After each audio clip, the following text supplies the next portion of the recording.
big Panthers fan that she is, and it's been a rough start to a season. Always. At 0-4 with a trip to Detroit. And then if that doesn't work out, a trip to Miami after that. Oh, I'm sure that'll go swimmingly. It's going to be great. It's going to be great. That'll be fantastic. Julian Council, Locked On Panthers podcast. And I also believe that post-game, was it Bleacher Report? We can catch your act and all of that stuff. You're a man about town. How are you? I'm doing well, Adam, and yes, got me pulling double duty with Bleacher Report immediately following the game, and then I get to my podcast, Locked On Panthers, which you can check out on YouTube and wherever you listen to your favorite podcast, Monday through Friday, but also live about an hour after the game there on the Locked On Panthers YouTube channel. Thank you for the plug, and good to hear from you, friend. And we have a lot to talk about. Sounds like what I do with the Hurricanes. All right, let's get right to it. We'll get to the return of Austin Corbett in a second because we all know that is significant, and he's still not yet going to play, but he's back in practice, and that is a huge, huge boost for an offensive unit that has struggled, to say the least. But let's deal with the report from NFL insider Jordan Schultz. I know he's been with ESPN and Yahoo before. He's doing his own thing now, as a lot of people are. He says that the Panthers are actively seeking out a top-tier wide receiver. My head hurts from the thought of trading a future for whatever top-tier wide receiver might become available to you. What are your thoughts on this? It's hard not to laugh, honestly, Adam, because it was apparent to anyone who was paying attention that the Panthers wide receiver core was going to be a serious weakness for them this year after they decided that it was easier to replace DJ Moore than to replace Brian Burns and Derek Brown when they traded up to number one in order to get Bryce Young. So it shouldn't be shocking to anyone at all that the Panthers have had bad receiver play, considering that they had to go out and get a 33-year-old Adam Thielen that the Vikings no longer wanted. They had to go out and get DJ Chark, who struggled to stay healthy, and his Pro Bowl season that he had in Jacksonville is an anomaly when you look at the rest of his career. And they drafted a wide receiver in Jonathan Mingo, who unfortunately was out last week of a concussion, but he has not shown to be all that ready so far. And Terrace Marshall, while he had a career-high 9 receptions on Sunday, it still felt like a minimal impact. So it should not be surprising to anyone that the Panthers wide receivers have been bad, especially to the Carolina Panthers, who had opportunities this offseason to maybe try and get in with the DeAndre Hopkins sweepstakes, if you want to call it sweepstakes. And they didn't seem to be all that interested. Now, the money he got in Tennessee, I don't think he was going to get that in Carolina. Odell Beckham Jr., I don't really blame them there. He's more of a name than an actual player who could help you, and he hasn't been healthy for Baltimore. Like, the receiver market wasn't great. I just find it funny that now they want to try and trade for a number one wide receiver. And the first report came from Rappaport on Sunday morning. So it wasn't even after the Vikings game. It was before the Vikings game. 3 games into the season, they're like, oh, crap, our receivers aren't good. Let's do something about it to help our rookie quarterback who we traded the farm to get. Yeah, and it's funny because I think the last time you and I talked was like the middle of preseason, and we talked about it then, that like Adam Thielen is the only guy that I know will be at least good. Everybody else, I thought Hayden Hurst would be much better, at least more impactful. And I don't know that it's a Hayden Hurst problem as much as it's an everything else problem. I don't want to throw Hayden under the bus. He has been essentially a non-factor. I do wonder, with Hayden Hurst's biggest impact in the preseason, I know he scored a touchdown. I think he scored a touchdown in week 1. But his biggest impact in the preseason was a negative one with like false starts in key situations. I wonder if that has kind of put him behind it. We knew before the season that the wide receivers weren't going to be good. Yeah, I know. I had some fan who DM'd me, at Julian Council on Twitter, by the way, had DM'd me being like, well, I'm so tired of like knowing these things and the team seemingly not knowing the issues and just sitting there and letting these issues play out in real time. Like the offensive line, which I'm sure we're going to get to momentarily, like, I don't think that they could have foreseen it being as bad as it's been so far because of the injuries that group has to say. But wide receiver, like, it was obvious. And I don't know what's going on with Hayden Hurst. He had 1 target in the preseason and 1, and then he had that false start against the Giants on that field goal drive that they had on that game on that Friday evening. Right. Looked great week 1. He was their leading receiver. Then he didn't receive a target until the second half of week 2 against the Saints, second half of week 2 against the Seahawks, and then he got 3 last week in the game against the Vikings, but it was only 1 reception for 7 yards, which was a first down, one of the rare first downs they got in that game. So I don't know where he's been. You would think that a tight end would be kind of that safety valve for a young quarterback, that he would at least be targeted more. But so far that has not been the case. And you look at DJ Chark, it's not like he's getting a ton of targets. The most that he's gotten came in the game that Andy Dalton started out in Seattle, where they threw the ball 58 times, Adam. I don't know what's going on. Well, that brings us right back to the offensive line. They have not been able to run the ball. And Frank Reich wants to run the ball, but they have not been able to run it. I think they have abandoned it before they should have. Certainly in the game against Seattle, they abandoned it before they should have. You got to be a little bit more persistent with it. I think we can learn a lesson from Duke University and the way they approached the second half of the game against Notre Dame. They tried to throw it in the first half. From the Duke football program. Yeah. Also around the Carolina Panthers. And Mike Elko's done a great job. Don't get me wrong. It's not Duke hate, but come on. Yeah, no, but it's true, right? In the second half, Duke said, you know what? Screw all of it. We're a running team. We're going to run it. And the Panthers have not committed to that at all this year. But I think there was a more of a balance in the game. It was like 32-35 right against the Vikings, and they looked better. There were still a lot of mistakes, and it wasn't awesome, but they looked better against Minnesota. Some of that could be Minnesota. But what does Corbett's return mean for the offensive line?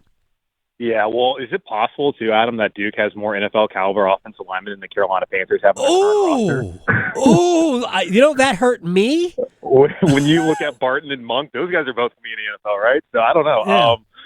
Yeah. And Barton didn't even play against Notre Dame, by the way. Yeah, I kid, of course. But, the run game, and it's Corbett, but the run game, it's been interesting because week 1 they ran it pretty well. They ran it 32 times, ran for over 100 yards. I think it was like 154. Yeah. And then week 2 and 3 combined, they ran the ball combined 33 times, and then they ran it 32 times on Sunday, or 31 or whatever it was. Just one of those numbers on Sunday ineffectively. So, and I think that Miles Sanders was clearly not healthy. He showed up on the injury report with a groin injury, which is the same groin injury that cost him the preseason. He hasn't looked explosive. I'm not going to pretend like I watched a ton of Eagles games last year, but when I did watch the Eagles, he looked pretty doggone good. Yep. Eagles also have a great offensive line. Exactly. Carolina Panthers offensive line through the first 4 weeks of the season is dead last in ESPN's run block win rate. Actually, shockingly, when it comes to pass block win rate, they're actually 15th in the league, which of course is middle of the road, but they're the worst offensive line in pass block win rate according to ESPN through the first 4 weeks of the season. And I think that will change if they're able to, of course, get Corbett back here soon. Now he's out there practicing. I just listened to what Frank Reich had to say. They have a 21-day window to get him out there to actually be active. And once he is, I think that will help them from the interior as far as just running the football and also as far as, pass protection. Because Chandler Zavala posted a 0.0 grade according to Pro Football Focus when it came to pass blocking against the Seahawks. How that's possible, I don't know. He's someone that probably should be coming out whenever Corbett comes in. I know they moved him to left guard because, he played with Icky for a grand total of 5 games at NC State, so they have some sort of relationship there. I'm not seeing it because Icky hasn't played well either. But, Corbett will help by having a guy who was your second-rated or offensive lineman last year, according to Pro Football Focus, to have that experience, that leadership. Because Bryce Young was just saying in the press conference that he had earlier today that Corbett's still in the meetings. He's still showing leadership. He's still active. So getting that on the field, that has to help this team, especially now that Brady Christensen's out for the rest of the season with that bicep, and Zavala struggled, and Throckmorton hasn't looked all that great either, filling in at right guard the last 2 weeks. Julian Council, Locked On Panthers podcast, joining us here on the Adam Gold Show. 2 things. One of them will be very quick. The second one, I don't know. It'll be up to you. Chase Claypool is basically getting not like a 7th round pick to Chicago. No. Okay. No. All right. I mean, they're going to cut him. Why would you? They're going to cut him. He came out and said to the media and who filmed it? He came out and said they are not using me right. And then Matt Eberflus was asked 20 straight questions on Monday about Chase Claypool and why he was told not to show up and, like, refused to say, like, what it was. Oh, then let him bring him in for free. The reporters is like, so he's going to play for the Bears again? He's like, oh, we'll see what happens. No. Like, no, dude. You don't tell a guy to not show up and then tell him not to come and work another week and then he plays again. Like, what's the deal here? Like, he's clearly done in Chicago. Yeah. And no one's going to trade for him. Like, Mike Tomlin put up with Antonio Brown, who was an amazing talent for all that time. He put up with Le'Veon Bell, with Ben Roethlisberger, and all that nonsense, and he didn't even give Chase Claypool 3 seasons. Yeah. So, no, I'm good. All right. Now, Joe Person wrote about this yesterday. I talked to him about it yesterday, and I talked about it last year, and I thought the opportunity last year was the time to do it, trading Brian Burns to get assets. No? No. Okay, so this has just been you and I disagree on this, but it's been interesting to me because I've gotten a lot of Panther fans recently who've said to me, I cannot believe Scott Bitter traded away Christian McCaffrey. And I've just put my face in my palm being like, weren't you all the same people who talk about how much you couldn't stand McCaffrey because he was never healthy anymore? Contract, how the Panthers need to trade him and yada, yada, yada. So I'm just kind of confused because, like, they're mad at Fitterer for doing that, but now they're saying, hey, let's get rid of another good player on our team for draft picks. I'll never understand how people are picks over players. Like, Burns is a proven commodity. Yes, I know he wants a lot of money. He's worth it. Is he worth Nick Bosa money? Obviously not. He's probably worth more than Max Crosby if you really look at it. And just like when Crosby signed, when Burns, if that's just how the market works out, just give him the money that he's owed. But it's wild to me that they decided to not trade him when his value is probably the highest it's going to be last year, and then they don't sign him. Like, if you don't trade him, they could have done it last year. They could have done it when they decided to get rid of DJ Moore instead of him back in March, and they didn't do it, and they still haven't paid him. I don't really understand it at all. But if you do that, all you're doing is leaving another massive gap on your roster. It's like, okay, let's trade Brian Burns, get draft picks, go get a wide receiver. Who knows if that rookie receiver, if it's in the first round, is going to come out and play amazing right away, because they're not getting Marvin Harrison Jr. Like, that's not going to happen. No, the Bears might.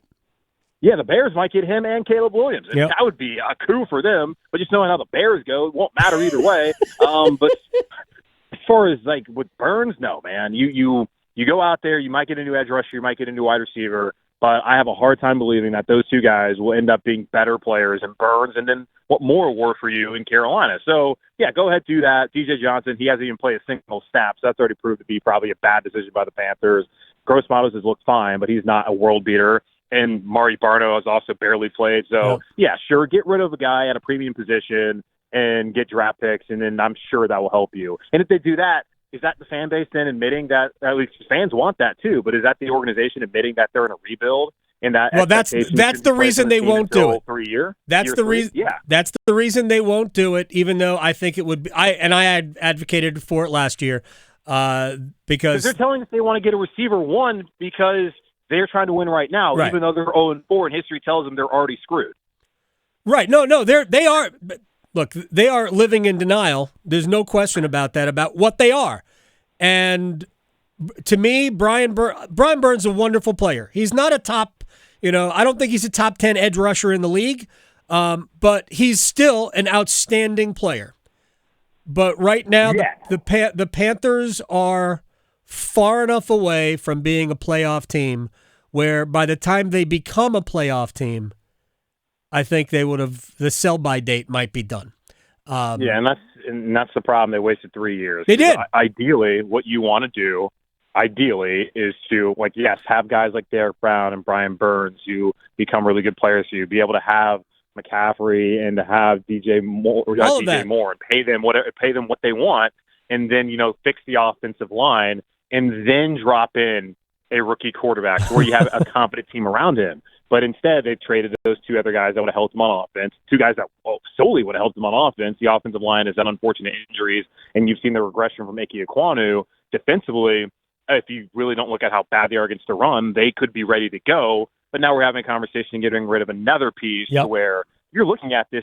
It doesn't even – the way things are going and the way we're talking about, hey, trade away Burns and, we got to go find a wide receiver somehow and trade more assets for that, it feels like Frank Reich's never going to even get a chance to even have a team that would be even close to competing for the playoffs. Because how long is David Tepper going to wait around? Well, is he willing to wait 4 more years for them to finally have a team that's capable of contending? Like, it feels like they need to just have an overall reset. But if that's the case, then you shouldn't have traded up to get Bryce Young, and that you should have just kept building. Well, and some of us, I don't know. Some of us were not advocates for trading up for a quarterback in this draft either. Julian Council, I love you, man. You're the best. I appreciate your time. I appreciate you too, man. You got it, Julian Council. Man, I love the passion. My guy, Julian. All right, man. I'll talk to you soon. All right. Locked On Panthers podcast, all of that.